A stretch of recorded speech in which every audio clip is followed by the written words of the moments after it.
আসসালামু আলাইকুম রহমতুল্লাহ। যারা ইসলামকে ভালোবাসেন সকলে দয়া করে একটু খেয়াল করবেন জিনিসটা।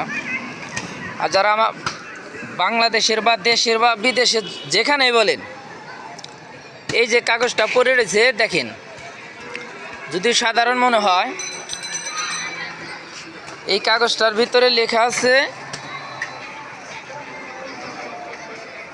আল ইয়াউমা আকমালতু লাকুম দীনাকুম ওয়া আতমামতু আলাইকুম নি'মাতি ওয়া রাদিতু লাকুমুল ইসলামা দীনা।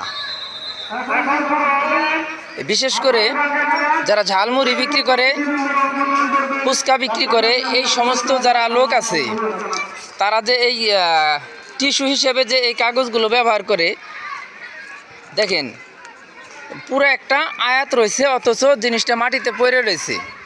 আমি অনুরোধ করব সকলকে সতর্ক করার জন্য যে এরকম কাজটা যেন না করে। যে সমস্ত কাজে আরবি লেখা আছে বা কোনো আয়াত আছে, ওই সমস্ত কাগজগুলো বা বইগুলো যেন ব্যবহার না করে।